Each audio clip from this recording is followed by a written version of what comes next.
Sri motivation YouTube சேனலுக்கு வந்திருக்கிற உங்கள் எல்லாரையும் அன்போடு வரவேற்கிறேன். இந்த யூடியூப் சேனலில் சிந்தனையை தூண்டக்கூடிய குட்டி குட்டியான அழகான கதைகளை தான் நம்ம பார்க்க போகிறோம். வாங்க கதைக்குள்ளே போகலாம். இன்னைக்கு நம்ம பார்க்க போகிற குட்டி கதை, நீ எதை தேர்ந்தெடுக்கிறாயோ. முன்பொரு காலத்தில் மகரிஷி ஆங்கீரசர் அப்படின்ற ஒரு முனிவர் ஒரு காட்டில் வசிச்சுட்டு வந்தார். அவருக்கு பல சிஷ்யர்கள் இருந்தாங்க. அவர்கள் அனைவருமே முனிவரின் ஞானத்தினால மிகவும் பயனடைஞ்சாங்க. எனினும் அவர்களில் சில பக்திமான்கள் மற்றவர்களை விட விரைவாக அனைத்தையும் கற்றனர் மற்றும் குருவின் வார்த்தைகளை மிகவும் நுணுக்கமாக பின்பற்றினர். மேலும் அவர்கள் தம் பக்தி மனப்பான்மையால மற்ற சிஷ்யர்களிடமிருந்து நன்மதிப்பையும் பெற்றனர். அவர்களுக்குள்ள சில மந்தமான சிஷ்யர்களும் இருந்தாங்க. அவர்கள் அதிக பக்தியுள்ள சிஷ்யர்களை கண்டு பொறாமப்பட்டாங்க. குரு கற்றுக் கொடுக்கும் பாடங்களை விரைவில் கிரகித்து கொள்ளாமல் இருப்பது தங்களின் தவறுதானே அப்படின்னு உண்மையை அவங்க மறந்தாங்க. மாறாக அவர்கள் குருவின் பாரபட்சமற்ற தன்மையை சந்தேகிக்க தொடங்கினாங்க. குரு அதிக பக்தியுடன் காணப்படும் சிஷ்யர்களுக்கு ஏதோ ரகசியமாக சிறப்பு பாடம் போதிக்கிறாரு அப்படின்னும் அவங்க நினைச்சாங்க. அதனால ஒரு நாள் குரு தனிமையில இருக்கும் சமயத்துல அவரிடம் சென்று, குருவே, தாங்கள் எங்களிடம் பாரபட்சமாக நடந்து கொள்வதாக எங்களுக்கு தோன்றுகிறது. தங்களுடைய முழு ஞானத்தையும் தேர்ந்தெடுக்கப்பட்ட சிலருக்கு மட்டுமே பகிர்ந்து கொள்வதாகவும் நாங்கள் நினைக்கிறோம்.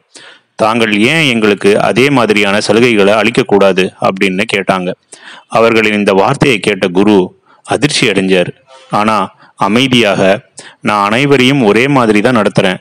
மேலும் நான் எவருக்கும் எந்த ஒரு சிறப்பு சலுகையும் அளிக்கவே இல்லை. உங்களில் எவரேனும் விரைவாக முன்னேறினா அதற்கு காரணம் என் வார்த்தைகளுக்கு நீங்கள் காட்டும் மதிப்பின் உணர்வு தான். நீங்கள் இன்னும் முயற்சிகள் எடுப்பதை யார் தடுத்தாங்க அப்படின்னு கூறினாரு. ஆனா சீடர்களோ சமாதானமே ஆகவே இல்லை. அதனால குரு சற்றே சிந்தித்து விட்டு, சரி, உங்கள இந்த புகார் கூறுறவங்களுக்கு மட்டும் நான் ஒரு சிறப்பு கவனம் செலுத்துறேன். ஆனா ஒரு நிபந்தனை, நான் ஒரு சிறிய எளிய சோதனை வைப்பேன். அதை நீங்க கடக்க வேண்டும். அந்த சோதனை என்னன்னா, நீங்க அனைவருமே அடிக்கடி சென்று வரும் அருகில் உள்ள கிராமத்திற்கு சென்று ஒரு நல்லவரை என்னிடம் அழைத்து வர வேண்டும், அவ்வளவுதான் அப்படின்னு சொன்னாரு. முணுமுணுத்து கொண்டிருந்த சீடர்கள், சோதனை மிகவும் எளிமையானது, ஆனா கிடைக்கப் போகும் பரிசோ மகத்தானது என்றெண்ணி மகிழ்ச்சி அடைஞ்சாங்க. உடனே அவர்களில் ஒருவன் அந்த பணிக்கு தேர்ந்தெடுக்கப்பட்டான். நாம் கண்டிப்பாக ஒரு நல்ல மனிதரை கண்டுபிடிப்போம் என்ற முழு நம்பிக்கையோடும் உற்சாகத்தோடும் அவன் உடனடியாக தேடலை தொடங்கினான். ஆனா அவனோட துரதிர்ஷ்டம், அவன் எங்கு சென்றாலும் எவரை சந்தித்தாலும் ஒவ்வொருவரும் தன்மேல் ஏதோ ஒரு குற்றத்தை சுமத்தி கொண்டேதான் இருக்காங்க. ஒரு நீண்ட பயணத்தின் தேடுதலுக்கு பிறகு மிகவும் ஏமாற்றமடைந்த அவன் தன்னோட குருவிடம் திரும்பி வந்தான். குருவை நோக்கி, குருவே, மன்னிக்கவும், இந்த முழு கிராமத்திலும் ஒரு நல்லவர் கூட இல்லை. ஒவ்வொருவரும் ஏதோ ஒரு தவறான செயலோ குற்றமோ அல்லது பாவமோ செஞ்சிருக்காங்க. இந்த கிராமம் முழுவதும் தீயவர்களால் நிரம்பியது அப்படின்னு சொன்னான். குரு ஒரு போலியான துக்கத்துடன், ஓ அப்படியா, சரி, பார்க்கலாம். நீங்கள் குறை கூறி கொண்டிருந்த அந்த மாணவர்களில் ஒருவரை அனுப்புவோம் அப்படின்னு அவரும் சொன்னார். பின்னர் அந்த ஒழுக்கமிக்க சீடர்களில் ஒருவரை குரு அழைச்சு, நீ இந்த சீடன் சென்று பார்த்து வந்த அருகில் உள்ள கிராமத்திற்கு சென்று ஒரு தீய மனிதரை கண்டுபிடித்து அழைத்து வருகிறாயா அப்படின்னு குரு சொன்னாரு. தங்கள் ஆசீர்வாதத்துடன் அடியேன் முயற்சி செய்கிறேன் குருவே என்று கூறி அந்த முயற்சியில் இறங்கினா அந்த சீடன். முணுமுணுத்து கொண்டிருந்த சீடர்களுக்கு மீண்டும் அதிர்ச்சியாக இருந்தது. குருவே, தாங்கள் இந்த முறையும் எங்களுக்கு அநியாயம் செஞ்சிருக்கீங்க. அவன் நிச்சயமா நிறைய தீயவர்களை அழைச்சிட்டு வருவான். ஏன்னா அந்த கிராமம் தீயவர்களால நிரம்பி வழியுது அப்படின்னு சொன்னாங்க. இருப்பினும் குரு பொறுமையாக காத்திருந்தார்.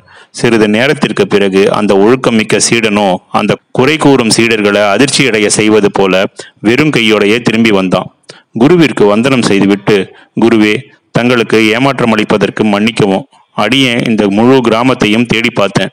ஒரு தீயவர் கூட கிடைக்கவே இல்லை அப்படின்னு சொன்னான். இதை கேட்ட அந்த குறைக்குரிய சீடர்கள் வெகுவாக சிரிச்சாங்க. ஆனா அந்த சீடன் தொடர்ந்தான், ஒவ்வொருத்தரும் ஏதோ ஒரு நற்செயலை செஞ்சிருக்காங்க. எந்த ஒரு நற்செயலும் செய்யாத ஒருவரை என்னால கண்டுபிடிக்கவே முடியல. என் தோல்விக்கு என்னை மன்னித்து விடுங்க அப்படின்னு கூறிவிட்டு குருவின் ஆசி பெற்று அமைதியோட அந்த இடத்தை விட்டு சென்று விட்டான்.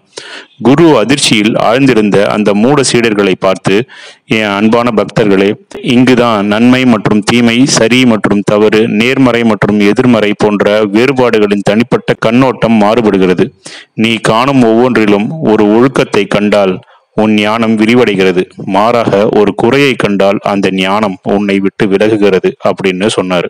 எதிர்மறை எண்ணம் கொண்ட சீடர்களும் தங்களோட தவற உணர்ந்து குரு கிட்ட மன்னிப்பு கேட்டு அவர்கிட்ட ஆசியும் பெற்றாங்க. இந்த உலகம் இன்பம் மற்றும் துன்பத்தின் ஒரு கலவைதான். உன்னுடைய ஞானம் நீ எதை தேர்ந்தெடுக்கிறாயோ அதற்கேற்பவே அமைகிறது. வாழ்க்கையில நேர்மறை அணுகுமுறை இருப்பவங்க விரைவாகவே முன்னேற்றம் அடைவாங்க. ஆனா எதிர்மறை அணுகுமுறை இருப்பவங்களுக்கோ முன்னேற்றம் என்று ஒன்று இருந்தால் அது மிகவும் மெதுவாகத்தான் நடக்கும். குருவை பொறுத்த மட்டில் எல்லாருமே சமம்தான். இந்த குட்டி கதை உங்களுக்கு பிடிச்சிருக்கும்னு நினைக்கிறேன். பிடிச்சிருந்தா லைக் பண்ணுங்க, கமெண்ட் பண்ணுங்க, உங்க ஃப்ரெண்ட்ஸுக்கு ஷேர் பண்ணுங்க. நன்றி.